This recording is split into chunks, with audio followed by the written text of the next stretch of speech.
Il y a eu un vote aujourd'hui à l'Assemblée nationale sur le principe du projet de loi 69 qui réforme le secteur de l'énergie. Nous, au Parti québécois, on a voté contre et je voudrais vous expliquer pourquoi. On parle des tarifs que vous allez payer pour l'électricité et on parle de la privatisation du secteur de l'énergie. Beaucoup d'experts sont venus nous parler de leurs analyses, de leurs données, mais celles du gouvernement, on n'y a pas eu accès. Ça n'a pas été mentionné non plus à aucun moment en campagne électorale. Plusieurs personnes sont venues nous le dire en consultation particulière. Comment se fait-il qu'on n'ait pas été consulté? Comment se fait-il que ces grandes questions n'ont pas été posées aux Québécois? La première question qui nous apparaît fondamentale pour tout le monde, en fait pour 9 millions de Québécois et de Québécoises, c'est la question des tarifs d'électricité. Combien allez-vous payer votre électricité dans l'avenir si le projet de loi 69 est adopté? Alors que le gouvernement ne cesse de prétendre sur la place publique que l'augmentation des tarifs va être limitée à chaque année à 3 %, ce plafonnement de l'augmentation à 3 % ne se retrouve nulle part dans le projet de loi 69. Ça, c'est très important de le dire. Le projet de loi retourne à la Régie de l'énergie le pouvoir de fixer les tarifs dans l'avenir. En soi, c'est peut-être pas une mauvaise chose. Le problème, c'est qu'il y a d'autres dispositions dans le projet de loi qui indiquent clairement qu'on se dirige vers des hausses de tarification ou en tout cas des hausses de la facture relative à l'électricité pour l'ensemble des Québécoises et des Québécois. D'abord, il y a une ouverture à ce qu'on appelle la tarification dynamique, c'est-à-dire à la variation du prix de l'électricité en fonction, par exemple, du moment de la journée où l'électricité est consommée. Sur cette tarification dynamique, bien sûr qu'il peut y avoir un débat, mais il faut que ce débat soit fait à visière levée, c'est-à-dire avec l'ensemble des faits sur la table. À la fin, ce qu'on veut savoir, c'est quel va être l'impact sur votre facture d'électricité. Ce qu'il y a d'intéressant, c'est que le projet de loi prévoit la création d'un programme d'aide financière visant à limiter l'impact de la hausse des tarifs de distribution d'électricité d'Hydro-Québec pour la clientèle domestique. C'est donc dire qu'on prévoit qu'il va y avoir une hausse. C'est le projet de loi lui-même qui le dit. Et pour compenser cette hausse ou pour diminuer les impacts de cette hausse, on prévoit la création d'un fonds. Alors donc, il va y avoir un fonds qui va être payé par qui? Qui va être payé par les Québécoises et les Québécois. Ce fonds-là va être utilisé pour compenser la différence entre l'augmentation du coût pour Hydro-Québec de produire de l'électricité et un éventuel plafonnement à un pourcentage X de la même hausse. Est-ce que vous êtes d'accord avec moi qu'il s'agit d'une augmentation déguisée des tarifs que la clientèle résidentielle va payer? Ben, c'est un stratagème comptable, mais c'est un stratagème comptable, oui.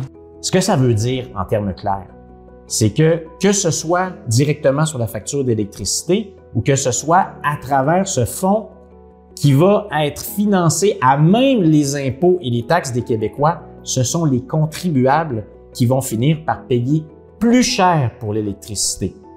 Alors que le gouvernement prétend qu'il va limiter les augmentations, ce que son projet de loi dit, c'est qu'il va y avoir des augmentations de ce que vous payez pour l'électricité. Et ça, ce n'est pas jouer franc jeu. C'est d'ailleurs une question que j'ai posée à plusieurs des intervenants, des organisations, des experts qui sont venus nous voir en consultation particulière ici à l'Assemblée nationale en commission parlementaire et plusieurs nous l'ont confirmé. Il y a au moins 13 mémoires ou témoignages oraux ici à l'Assemblée nationale qui ont confirmé la même chose. Il y aura une augmentation du coût pour les contribuables de l'électricité. Donc, est-ce qu'on est d'accord que la seule solution que propose le projet de loi 69, c'est une hausse pour les contribuables? Oui. Est-ce que les Québécois ont devant eux des faits objectifs leur permettant de dire que c'est garanti que la hausse va être limitée à 3 % par année? Nous, selon l'analyse qu'on a faite, non, il n'y a pas rien qui le précise de façon exacte. Ce sont des intervenants de tous les horizons. Et à l'inverse, personne n'est venu dire ici en commission parlementaire que le projet de loi allait de fait limiter les hausses de tarifs à 3 % comme le gouvernement le prétend. La deuxième grande question qui nous préoccupe beaucoup dans le projet de loi 69, c'est celle de la privatisation du secteur de l'énergie. Parce que oui, le projet de loi 69, tel quel, prévoit plus de place pour le privé.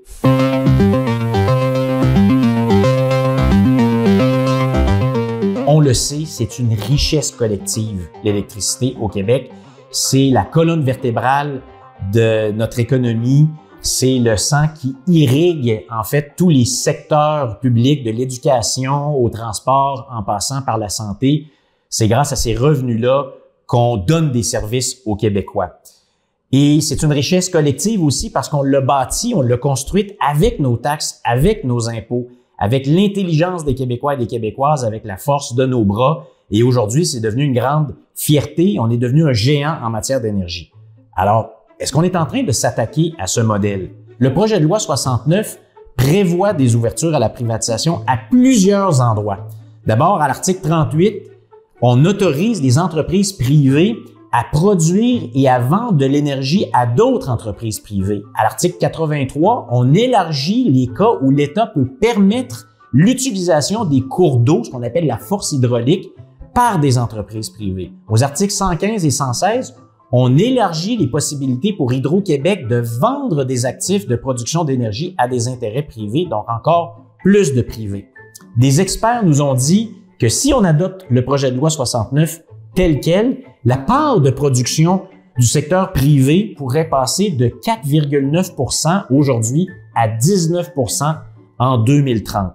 Ça, compte tenu de l'augmentation prévue de la taille d'Hydro-Québec, ça veut dire qu'on se priverait dans le futur de 3 milliards de dollars par année qu'on n'aurait pas donc pour soutenir les services publics, les services essentiels à la population. Plusieurs experts aussi nous ont rappelé que cette ouverture à la privatisation va avoir un impact sur les tarifs. Les données qu'on a sur d'autres expériences ailleurs dans le monde pointent toutes dans la même direction. Quand on privatise le secteur de l'énergie, la conséquence, c'est une augmentation des tarifs pour les clients. Si on adopte le projet de loi 69 de la ministre avec les articles 38 à 40 actuels, la part de la production privée va passer de 4,9 % à 19 % selon vos calculs. J'ai bien compris? Oui, tout à fait. Selon notre estimation, à partir des dires de M. Fitzgibbon de 13 500 MW. Tout à fait, oui. Et un peu partout, là où il y a eu privatisation, il y a également eu augmentation des tarifs. C'est que la privatisation, ça mène à une augmentation du coût de l'électricité pour monsieur et madame tout le monde. C'est bien ça? C'est bien ça, en plus d'une augmentation de leur volatilité. Alors, que propose-t-on de notre côté? 1. Le gouvernement devrait retirer le projet de loi 69. 2. Il devrait travailler à un premier plan de gestion des ressources énergétiques, un plan pour l'avenir énergétique du Québec.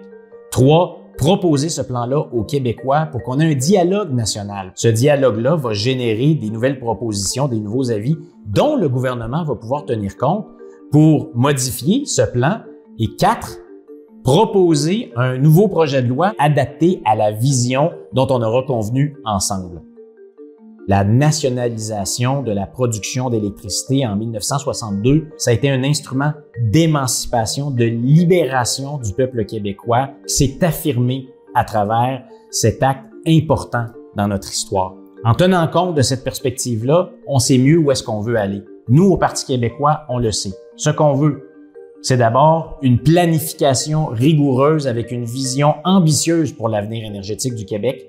On veut que l'électricité reste abordable pour les Québécoises et les Québécois et surtout, on veut que le bien public qui est Hydro-Québec reste notre richesse collective à nous, les Québécoises et les Québécois. La nationalisation, c'est simplement de ramener dans le Québec la propriété entre les mains de 5 300 000 actionnaires, c'est-à-dire nous tous, la propriété de notre électricité. Alors pourquoi est-ce que c'est nécessaire? Pourquoi est-ce que c'est nécessaire pour le présent et l'avenir économique du Québec? Bien, première chose, je crois qu'il faut savoir, c'est que l'électricité, c'est notre seule source d'énergie québécoise. Vous savez, tout le reste, le charbon, le gaz, le pétrole, c'est importé de l'extérieur. L'électricité, c'est chez nous. Et on en a plus comme potentiel que n'importe où au Canada et même n'importe où en Amérique du Nord. On est plus riche de ça que n'importe qui autour de nous.